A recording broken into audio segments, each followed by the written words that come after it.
Hello, we're live. Fantastic. Welcome to Q&A Thursday.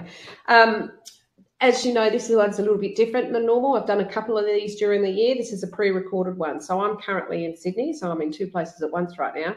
I'm currently in Sydney recruiting some more toolkit masters, so like yourselves. So I wanted to make sure that you didn't miss out. We had a brilliant conversation topic that came through the email at ask@teamleadertoolkit.com that I wanted to share with you.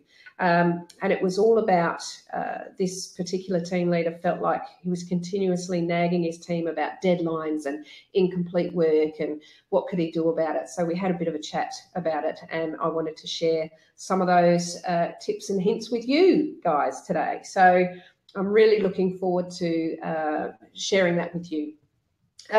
If you have got any questions for me, if you've got any queries, if you want to share any insights, if you've got any successes that you want to celebrate, then don't hesitate to, you've got a couple of ways that you can go. Go on the closed Facebook site. You all should have access to that, and share it there so that we can all see it. Me and my team are on there almost every other day, so have a look. The second way is use the email at ask@teamleadertoolkit.com, and all the emails will get responded to within 24 hours. So it's really worthwhile to drop an email to us that way. And also, obviously, as when we do these live coaching, you can ask questions on the fly, which I've had quite a few people do. So they sort of come on, ask a couple of questions that's been bugging them for that week, a pain point that's been really, really hard to overcome. And then they've been able to get some solutions, tips and hints to go away with. So, you know, there's lots of ways that you can get the support that you're looking for. But right now, let's share with you my screen so that I can, we can talk about how this poor person feels like they're continuously nagging their team about deadlines that are being slipped and incomplete work, and what can they do about it. So bear with me for 5 seconds while I share my screen with you.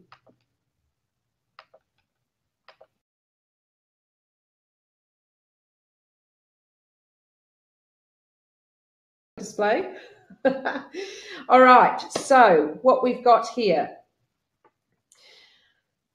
Okay, so you might have found that you do this as well. So you feel like you're just babysitting. You're continuously nagging people. Have you got that done? We spoke about this. We did this at the team meeting. Can you do this?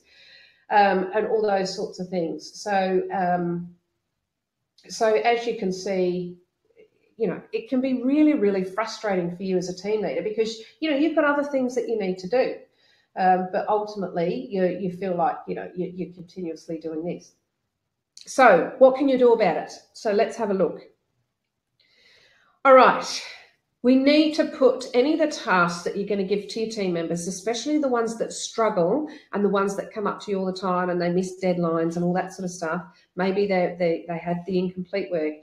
Give them the feeling of autonomy they want whilst freeing yourself. So to do that, you have to break bigger projects into little discrete projects that requires closure. So, for example, let me give you an example here. Instead of saying, can you go and build us a website, you can break that project down into 5 smaller projects so that you can allow somebody to be able to start and finish something and get that sense of accomplishment, and it's not too overwhelming.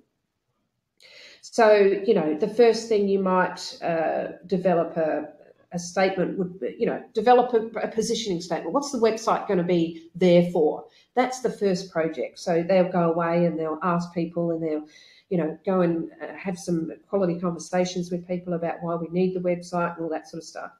When that's done, then you might, okay, let's develop a color scheme for the website. So as you can see, they're just bite-sized pieces of information, bite-sized pieces of a bigger project. And that's what you'll find. They won't be becoming so overwhelmed, because it can, if you give an overarching large task or large project to anybody in particular, then that can be quite overwhelming and they don't know where the start and finish lines are. So bite-sized chunks. So if you've got a task, have a look at it and then see how you can break that down into bite-sized chunks. You could still get it in the same amount of time, but you're just going to chunk it down a little bit. So that will help, because it'll help you so you're not forever trying to chase people down for stuff.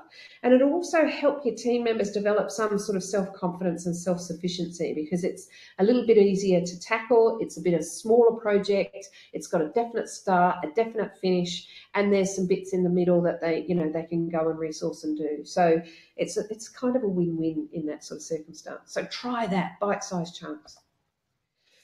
And the next thing is, you really have to set the expectations clearly, especially for some of your team members. Some of your team members you might find just get up and run with stuff. Others need that little bit more of setting expectations. So be really straightforward about the problems that you've noticed so far, and really clearly describe to them where they're falling down. So, we've asked you to do this task. It was due 3 weeks ago. It's still not there. What we need you to do is you need to do this, this, and this, and we can't be doing this. So it's really setting the expectations really, really clear. And I would even have them written down. Have them written down so that they can be referred to a number of times. And if they're falling short of the bar, you can say, you can see clearly in our expectations that we talked about a week ago that this was due on Thursday. If you needed any more help or support, you were supposed to get that prior to that deadline. So you can see where I'm going with this. It's really setting down clear expectations, and then what a successful performance would look like, rather than, this is what will be at the end. At the end of this, you will have this particular project complete and this task done, which will allow us to actually save an hour of changing machines or whatever it may be. You know what I mean? So they've got why they're doing it. So set the expectations really, really clearly, and then show them what good looks like of why they're doing it. All right, so another thing is sometimes there's a problem there that we don't know. See if you can figure out what might be causing the problem.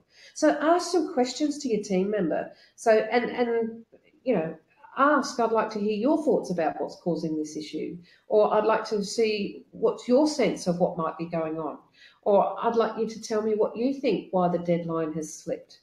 And just start asking those questions, because there might be something there that you're not aware of and you need to be privy to. So, for instance, does he need more training because, he's so reliant on his co-workers and they're all busy and, they're not helping him as much as he thought they would, so all of a sudden he's left to it on his own and he hasn't got the training behind it? Or is he clear on his priorities and how he should be spending his time? Is he poor at time management? So that's just a sort of a coaching or mentoring type problem that we can solve. So really try and dig deep into what the problem is, and don't assume that you know what it is. Ask the actual team member themselves, what do you think the issue is here? I'd like to hear your thoughts on what's causing these issues. What's your sense of what might be going on? Those sorts of things. So have a try at that, of finding out what the actual problem is. Once you've got the problem, and we've already mentioned some solutions, think of some multiple pathway solutions. So, make suggestions about that, how that person might do things differently. So, for example, let's do an example here. So if he has time management issues, you might suggest that he begins a planning project backwards. So set interim deadlines for himself to get, better structure in his work. He might be able to go and be mentored by somebody who's really good at time management.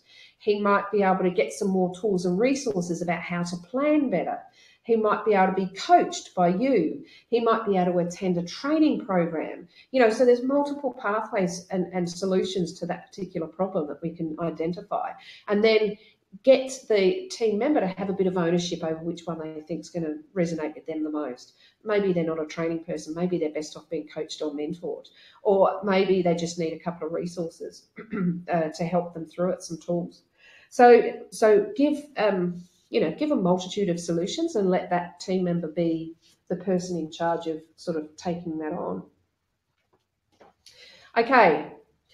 If you have done all these things, if you have, put things into bite-sized chunks before you've handed it over, if you've set the expectations really clearly to make sure what you do want and what you don't want, and you've showed them what good looks like, if you've had a look at what the problem is and asked them what they thought the problem is, and then given multiple pathways of solutions, and there still hasn't been any change, then there needs to be a more formal conversation.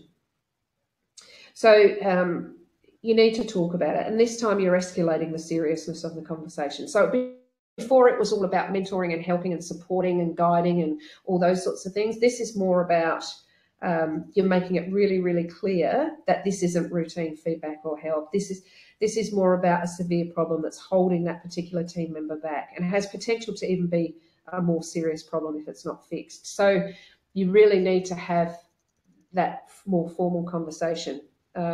And it's more about, we've given you the support you've asked for, we've given you the training you needed, we've chunked down things into bite-sized pieces. This is becoming to the point where nothing seems to be making a difference. And then with that, you need to state the potential consequences. So you have to be clear about the potential consequences if improvements aren't made. So assuming the problem is something fundamental to your job, you might say things like, if your performance improves and you sustain that level, then we'll just be able to move forward. But if we're still seeing these issues in a few weeks from now, then I'm going to have to put you on a formal improvement plan. And if it doesn't improve after that, then we'll have to look at down the formal warning process or whatever process that you have in your workplace. And you need to let them know that these are serious concerns that you have, because you feel like, this person's got a great deal of potential, but you also need them to be performing at a higher level to be able to, do that role. So, I think you need to be quite upfront with stating what the potential consequences can be. So, just as a bit of a let's go over. So if you're continuously nagging your team about deadlines or incomplete work, what can you do? This is how you tackle it. Take things down into bite-sized chunks. Don't give big tasks in big holistic ways. Bite-sized chunks, smaller projects, smaller tasks. Set your expectations really, really clearly, I should say, on what you do want and what you don't want, and then show them what good looks like. Make sure if you think that there is a problem, what is that problem? Don't decide that you think you know what the problem is because they're lazy or this or whatever. Actually ask the team member that, what do you see the issue being here? Why do you think this is particularly late? You might get some insights that you don't know. Then identify some solutions to that problem, and multiple pathways are preferable. So multiple pathways that you can offer. They can even offer some solutions as well, and then they have ownership over which solution they think that's going to help them. And then just make sure you can provide that. If there's still no change and you've supplied all those things and you've mentored and coached, then we need to get into some formal conversations and making sure that we state the potential consequences if there's no change in performance. Tough conversation to have. Go to your tool suite and you will find a poor performance discussion planner, and you'll be able to download that, sit with that for 15 minutes, have a read through, answer the questions. It'll give you some direction on how that conversation needs to go. So hopefully that will help you. All right, so I'm going to get you back now. I'm going to stop sharing my screen and get you back.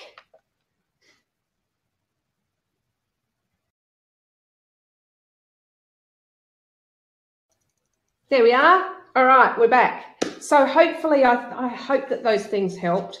I know the team member the team leader that we were talking to about this a week or so ago was really excited about the things that they can do. I think what really resonated was the bite-sized chunks, and that you can't keep nagging and nagging and nagging with no consequence. There has to be some sort of level of consequence at some point, because these people need to perform at a level so to keep the wheels churning. If they're spinning their wheels, yes, let's give them support, let's mentor them, let's coach them, let's give them the resources they need, let's give them the time to turn it around. But if after a decent amount of time and all that help, there is no change, then we do have to have a more courageous conversation and make it more formal.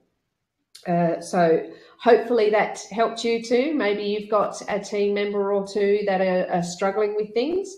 Maybe if you can start this process, chunking things down to bite-sized pieces, trying to find out what the problem is, offering multiple levels of solutions, giving coaching, mentoring, all those sorts of things. Hopefully you'll see them turn it around and become a little bit more self-sufficient, a little bit more self-confident, and then be able to start, that forward motion, which is what you need. All right, so I hope that helped. Let me know if there is anything else I can do for you. Remember, you've got the email ask@teamleadertoolkit.com. If there's anything, questions, insights, or celebrations that you want to share, then feel free to email me at ask@teamleadertoolkit.com. And we try and respond to those emails within 24 hours. So, we'll get onto that straight away. Again, you've got the closed Facebook page as well that you can become a member on. And all of these webinars are uploaded within 24 hours on that Facebook page. So make sure that if you miss one, it's going to be there. It's going to be there for you to watch it at your leisure. Grab yourself a coffee, grab yourself your sandwich, sit down, watch the webinar. You might get some really good hints and tips out of it. Okay, so without further ado, I hope that helped. Let me know, and I look forward to seeing you live next week. So make sure you tune into that one. We've got some great stuff to share. Until then, I'll speak to you soon. Cheers. Bye.